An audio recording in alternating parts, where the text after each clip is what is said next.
both sites, Slick Deals and one poll, found that impulse buying costs Americans an average of $276 a month. So when you see a sign like this detailing that a discount will only be around for a short period of time, many of us feel like we need to take advantage of that deal. All the little impulse buys that you might buy during the course of your life could add up to cost you $144,000. Heads up, there's a new reason to avoid impulse buying this holiday season. You see it. You want it. You click buy now before your brain even catches up. We've all been there, haven't we? But what if those little unplanned purchases are quietly sabotaging your financial future? Impulse buying. It's like that friend who shows up uninvited but always brings something shiny and exciting. In the moment, it feels great, a little rush, a little treat. But unlike that friend, impulse buys often leave a mess behind, specifically a mess in your bank account. We're going to pull back the curtain on why this happens, and more importantly, how you can finally take back control of your spending. Think about it. You're scrolling through your phone, maybe feeling a little bored or stressed after a long day. And then bam, an ad pops up for something that looks perfect. It promises to solve a problem you didn't even know you had, or maybe just makes you feel a little bit better about the day. One click, enter your card details that are already saved, because convenience, and the deed is done. That little hit of dopamine is real, but it fades fast, often leaving you with buyer's remorse and a lighter wallet. You're not alone in this. Statistics show a huge number of people, something like 89%, admit to impulse buying, and a good chunk of them are dropping over $100 at a time. On average, people are spending hundreds of dollars every single month on stuff they didn't plan to buy. Imagine where that money could go if you had a plan for it. So, why are we so susceptible to this? It's a clever mix of our own psychology and the even cleverer tactics of marketers and retailers. On the psychological side, our emotions play a massive role. Feeling happy? Treat yourself. Stressed? Retail therapy? Bored? Something new will make things exciting. These emotional triggers bypass the logical part of our brain, the prefrontal cortex, which is supposed to be in charge of rational decisions. Instead, the limbic system, our emotional center, takes over, driving us towards that immediate gratification. And let's be honest, shopping is designed to give us that quick hit of pleasure. Then there are the cognitive biases, basically mental shortcuts our brains take. The scarcity effect, for example. You see limited stock or timer ending soon, and a little voice screams, FOMO, buy it now or miss out forever.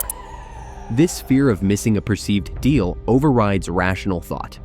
The anchoring effect is another sneaky one. You see an original price crossed out with a much lower sale price, and even if the lower price isn't that great, it feels like a fantastic deal compared to the fake higher price. Personalization also plays a trick on us. When an ad feels like it's just for you, it creates an emotional connection, making you more likely to buy spontaneously. Retailers and online stores are masters of leveraging these triggers. Walk into a store, and it's a sensory experience designed to make you feel good and buy more.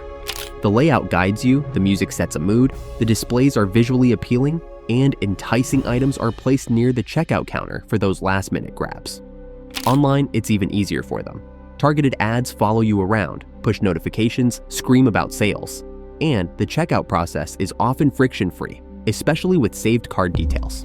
Social media is a huge culprit too, with influencers showcasing products and creating a sense of need or desire, and those swipe up to buy links, making it almost effortless. Did you know a significant chunk of impulse buys now happen because someone saw something on social media, especially among younger generations? It's like walking through a never-ending personalized shopping mall in your pocket. Okay, so we know why we do it. The big question is, how do we stop? It feels like a mountain to climb, right?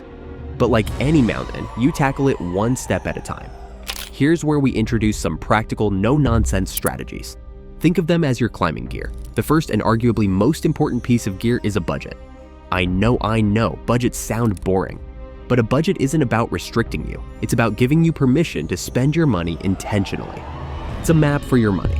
When you know exactly how much money is coming in and where you want it to go, bills, savings, investments, and yes, even some fun money, those impulse buys stick out like a sore thumb.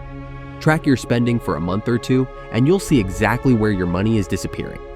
It can be eye-opening, maybe even a little scary, but it's the first step to gaining control. Allocate a small amount for fun money or guilt-free spending. This way, when you do see something you want on impulse, you can check if it fits into that category without derailing your entire financial plan. Next, create friction. Make it harder to buy impulsively, especially online.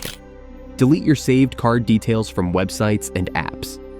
That extra step of having to go get your wallet and type in the numbers can be enough of a pause to break the impulse. Unsubscribe from marketing emails. Those flash sale. Alerts are designed to trigger that scarcity bias. Just hit unsubscribe. Unfollow retailers and influencers on social media if they are major triggers for you. Out of sight, out of mind can be a powerful tool. Implement a waiting period. This is a big one. When you see something you want, especially a non-essential item, make a rule that you have to wait 24 hours before buying it. For bigger purchases, make it 48 hours or even a week. Add it to a wish list or a save for later cart online. Write it down in a notebook. During that waiting period, ask yourself, do I really need this? Can I afford it comfortably right now? Do I have something similar already? How will I feel about this purchase tomorrow, next week, next month? More often than not, that initial urge will fade, and you'll realize you don't actually need the item. Another practical tip, use cash for discretionary spending. It's a lot harder to hand over physical cash than it is to swipe a card or click a button. You feel the money leaving your hand, which creates a stronger psychological connection to the purchase. Decide how much you can spend on non-essentials for the week and take only that amount out in cash. When it's gone, it's gone. Also, avoid shopping when you're in a vulnerable emotional state. Don't browse online when you're bored, stressed, sad, or even overly happy. These are prime times for your emotions to take over your wallet. Find healthier coping mechanisms or ways to celebrate that don't involve spending money. Go for a walk, call a friend, read a book, listen to music. Finally, get an accountability partner. Share your goals with a trusted friend or family member and ask them to check in with you. Sometimes, just knowing someone else is aware of your goals can provide the extra motivation you need to resist temptation. You can even do a no-spend challenge together for a week or a month. The climax of stopping impulse buying isn't one single moment. It's the moment you consistently choose control over convenience and immediate gratification. It's when you pause, breathe, and ask yourself those critical questions before clicking buy. It's when you feel the urge, acknowledge it, and choose a different path, perhaps looking at your budget or your savings goal instead. That is the turning point, the moment you become the hero of your own financial story, facing down the tempting villain of impulse and winning. Stopping impulse buying isn't about deprivation, it's about intentionality. It's about making conscious choices that align with your long-term goals, rather than letting your emotions or clever marketing dictate where your money goes. By understanding the triggers, creating friction, implementing waiting periods, and practicing mindfulness, you can build healthier spending habits and take significant steps towards financial freedom. Want to see how mastering your money can change everything? Subscribe now, and we can teach how money can work for you instead of you working for money.